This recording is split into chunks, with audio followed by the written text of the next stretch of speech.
Welcome to the podcast, episode 20. This is your host, Hayk, and let's dive straight into the lesson of today's recording. Today's episode, I wanted to talk about a chapter from the book, chapter number 6, where I break down the 7 deadly sins and I talk about rules. And before I dive into that rule, I want to make a connection between how these rules are very applicable to what we do on daily basis. And talk about the golden rule. So the golden rule for many of us that know what the golden rule is do to others as what you wish for them to do to you. Now, if there's no connection between the human laws and God's laws as far as the golden rule, the golden rule could be manipulative and be very selfish in a way but that's what I want. As in, I'm going 120 miles an hour and I'm endangering people. I shouldn't go to jail. I shouldn't get a reckless driving ticket because I don't care if others drive 120 miles an hour. Well, there's a reason why the rule was implemented, because I always talk about look for patterns, follow patterns, create patterns. A lot of these laws and rules are created because there's a certain pattern. People that do something like that, they endanger the public, they cause issues and problems, they kill somebody. Well, let's come up with the law, a penalizing law, where if there's person breaking the law, there are consequences. So if we don't abide by the rules and laws that were created as a pattern in a society that we created intellectually through a voting system, through a leadership, through a hierarchy system, well, again, the difference between humans and animals is we can follow rules and we can have a set of principles. Animals go pee whatever they want. They poop whatever they want, right? So that's the true biggest difference between a human and an animal. And a human being that does not abide by a set of rules and principles, they're actually closer to an animal. So to be less animalistic, follow a good set of rules. Again, I'm not saying agree with all the rules. There are certain, things you should challenge, certain things you should push. But in most cases, rules are there for a reason. And I can tell you this, I have friends who have always thought that the system was against them. The government set these rules to suppress, to do all these things against the humanity. And they've fought the system for years. In their 30s and 40s and their 50s, they're struggling. They're in and out of jail. They're in and out of court. They're spending a lot of money on lawyers. They're trying to go around the system, where I've been very law abiding compared to probably an average person. Like I might speed, give or take here and there, but I don't get speeding tickets because I'm not always doing it, right? I might, instead of 60, go 65, 67, 70 once in a while if I'm in a hurry, right? There are certain things you have to get very good at, knowing that if there's rules, you're better off being closer to the rule itself than trying to push and think is built to be against you. So, so as a human, to follow those rules, there could be certain things that long term are definitely for the greater cause and greater good. Immediately, you might want to break the rule because you might disagree as far as how your feelings are built around those rules. So, human rules are built because of patterns, safety. It's for equality, and it's for to make sure the system works.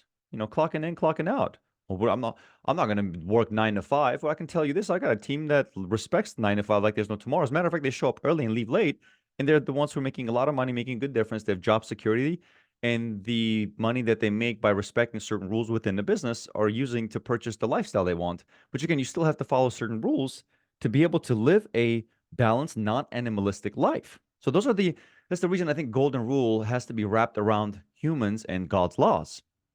Because if you don't follow humans' laws, you can really manipulate the golden rule in your own benefit. Well, I don't care if they do. That's why I did it. No, it has to be respectful to the rules and the laws there are in place to make sure you do things safely, respectfully, and for the greater good of the order. Now, in this chapter, I talk about God's laws, right? So I break down the 7 deadly sins, not to go too into details, but I'll give you guys the sum of chapter 6. So here I thought it's very important because we know about them, right? Pride, envy, anger, laziness, covetousness, gluttony, and lust. But what do they really mean? And if you really connect them, they are the human rules, the good human rules. And as long as you build the golden rule around humans' laws, respecting and abiding the humans' laws and following God's laws, because God really wants you not to be proud. He doesn't want you to be envious, right? He doesn't want you to be angry. He doesn't want you to be lazy. Doesn't want you to not to have ever enough. To almost like be okay with what you have in your life, covetousness and a gluttony. It doesn't want you to be lustful. That's what breaks relationships. So let me give you a little bit of thought behind each of these. And as you dive into the book, you can read a little bit more, but I thought this as a good sneak peek to this chapter to give you guys a little bit more about the golden rule itself, as far as wrapping it around man's and God's rules. Because as long as you don't go against man's and God's rules, golden rule will play in your favor. Will play in your favor. So let's start with the first one. So pride. Now, is there a reason why pride comes first? I don't know. I haven't read anything or heard anything that there's a specific order, but I can tell you I believe it's the reason why it was addressed first in the Bible. Why? Because imagine if you're trying to put down important lessons, again, look for patterns, follow patterns, create patterns. You're going to try to address the first pattern first. And if pride's cause happens to be the causing or leading factor in a lot of issues in people's lives and in their work environment, in their personal life, in their marriage, I think pride's actually the reason why it's first, because it destroys everything. Like, it connects to everything else. When you're proud, you're not driven by the right morals. You're in many ways like you're fear driven, and fear causes, it creates self-doubt. And every time you are, feeling so self-entitled because you're afraid to give, you forget to forgive, you're too proud to forgive the person you should be forgiving. Right? You're too proud to put yourself below them. And it's a message from Jesus that talks about the lower you carry yourself, the higher you'll be uplifted in life. And the higher you carry yourself, the lower you'll be pushed down.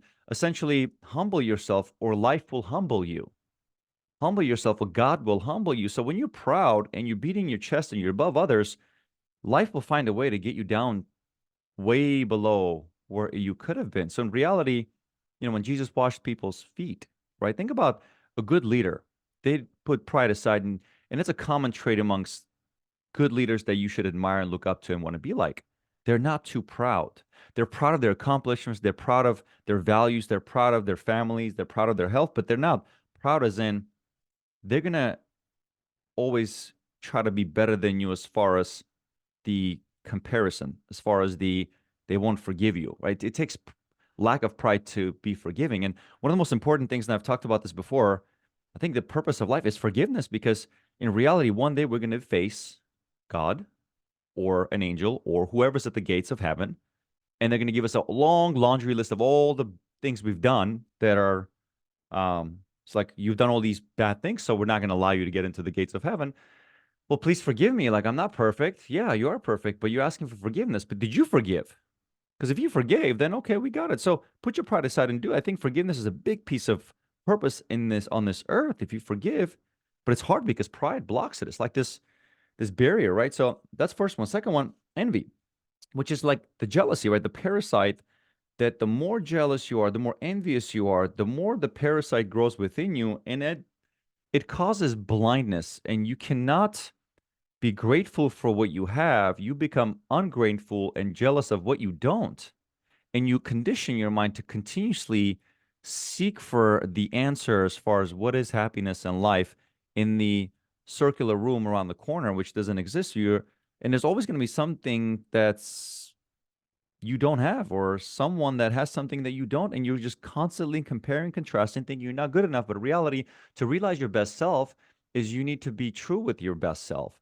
And the best, as far as enabling the most capable version of a human being, is being the best of you can be. And this is something I tell my team a lot whenever I hire a newbie. I'm like, you're going to be kind of envious, kind of jealous, because you don't know the system, you don't know the coworkers around you, you don't know the people around you, you don't sound like them, you don't act like them. But eventually, it's going to be a point where you bring your own flavor. And that's when we're going to focus on your strengths and manage your weaknesses. Because when your strength comes out and you bring that flavor to the team, then all of a sudden they're looking at you. For first, they made fun of you because you were, halfway bald like me. Oh, bald, I'm just making a joke out of this.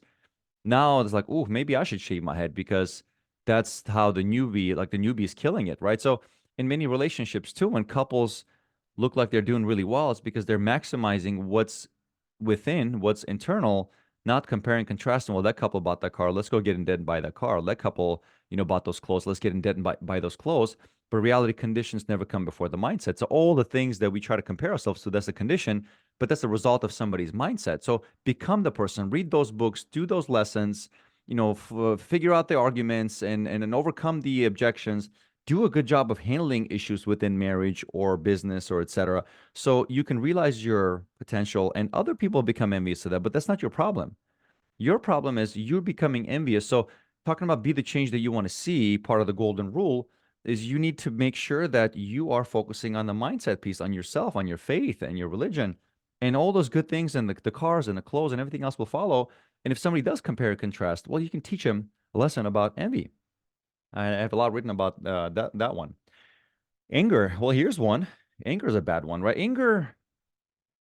Anger is the stupidest thing there is. If you think about anger, right? So when you get angry, what happens? Let's look at the biological level of anger. We have a thing called fight or flight mechanism.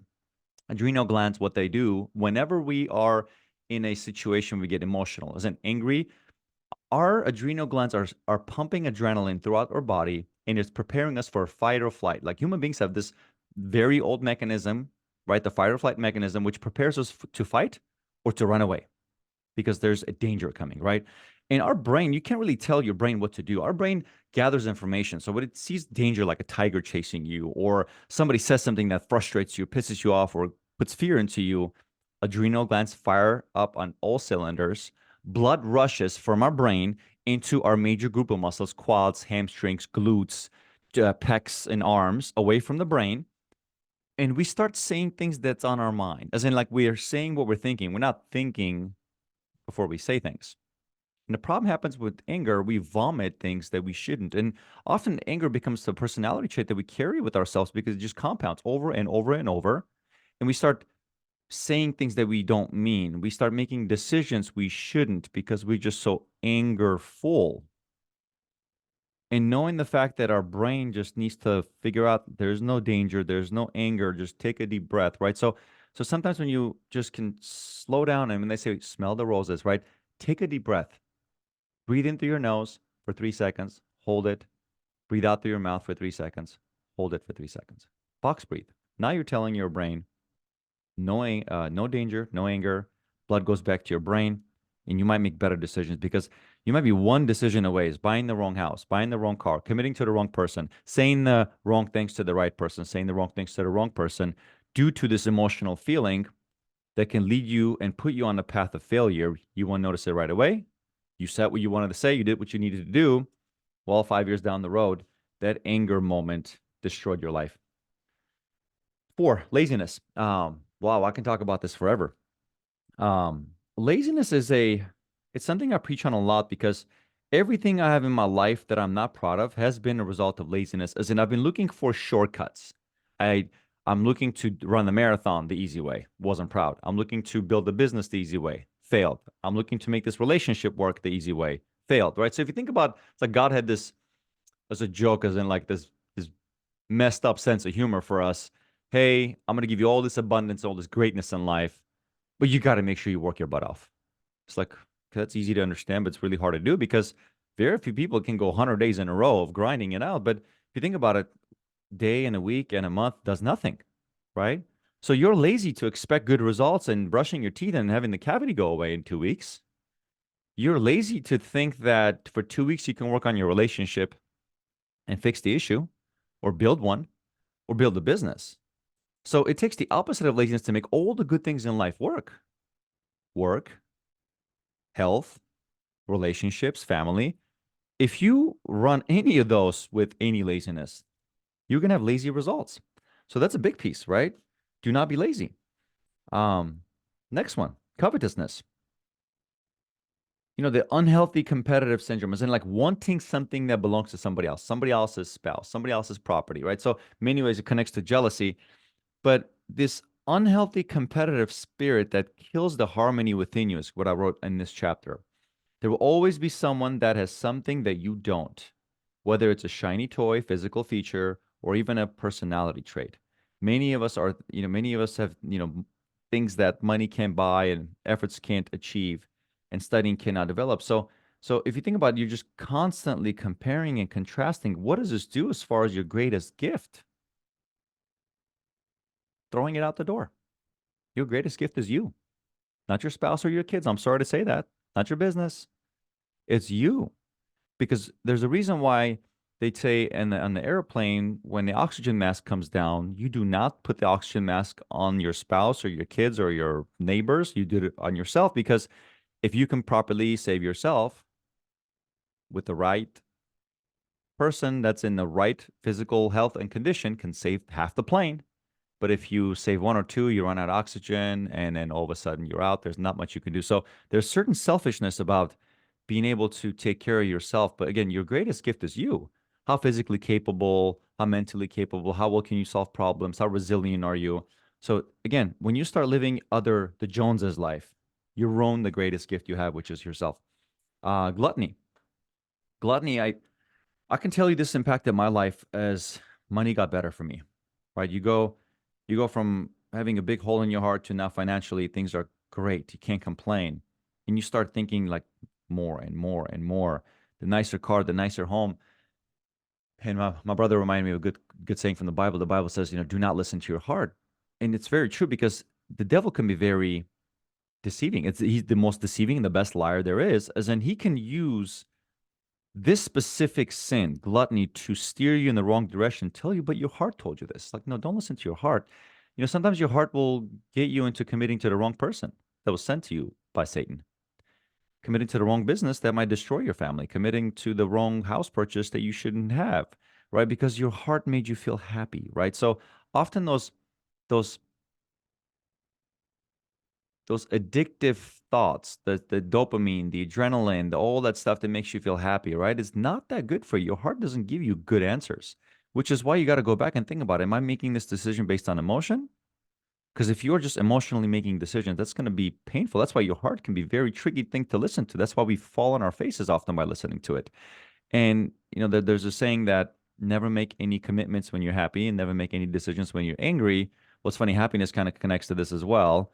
You get good place in life and you just keep wanting more and more and more, and you condition yourself to think nothing's ever good enough. Well, what happens when you're successful and you let money get you everything you ever want, all the food, all the restaurants, all the dessert, all the steaks? Well, the result is you get fat and out of shape. You get punished.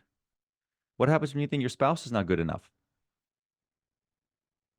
Well, you get punished. The human laws put system together where divorce takes everything away from you, right? So gluttony can destroy things because, yeah, money can get you everything you want as far as wants.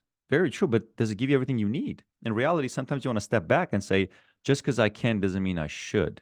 So think about that for a second. Just because you can buy, you shouldn't. Live below your means. Be humble, right? Be grateful for what you have. And I've gotten through phases in my life where house is not good enough, car is not good enough, and sometimes God just smacks me in the back of the head, teaches me a lesson. I get a reminder. And I'm not perfect. I'm a human, but I read these things and it's good reminders for me. Um, and then lust. Let's talk about lust for a second. So in Armenia, um, there's a um, there's a term we call shenanal. Shenanal translates to being dog-like, being animal-like. Because with lust, it's very easy, right? It's all, again, going back to gluttony, like things become not good enough for you. Well, what if something becomes not good enough for you as far as your partner, right? You start being lustful. And there's also people who don't have a partner. Well, I don't know, I'm not married, but you're so lustful that you can't commit. Now you're like, okay, my eyes are all over the place, but you're undisciplined, right? When you flirt with multiple businesses, and you shouldn't, you should be focusing on your team. You flirt with multiple people, you should be focusing on your spouse or focusing on finding that special one. I mean, there has to be a reason why, unless you have a family and you're married and kids, you can't be the president of the United States, because there's a sense of stability. You take that away from a human being, they become unstable. I mean, how many friends do we have that are all over the place? Seems like they're having a fun life, but they're not fulfilled because they're lustful. They want to experience everyone and everything. They can't experience loyalty. And I can tell you this, and there's a survey I reference in this one talks about a company, Eon, that conducted a research and they asked over 2,000 people about, what is the number one thing they look for in a partner, and I can tell you this, there's one common trait that came from every single person. They could talk about looks here and there, but loyalty. Everybody wants a partner that's loyal. So if you're built to be in pairs, like again, we are built to be in pairs. You cannot mate without a pair. Okay, that's how it works. Up, down, left, right, sunset, sunrise. Like husband, wife, we are built to be in pairs. You take a pair away, you cannot procreate. You cannot fulfill the whole purpose of humanity. And if you think about, you take the loyalty piece away because lust is what breaks it apart and teaches you the habits of not being able to be okay with something quality long term. it all falls apart, right? So again, there's more details. There's, stories in here. I have even some photos and pictures.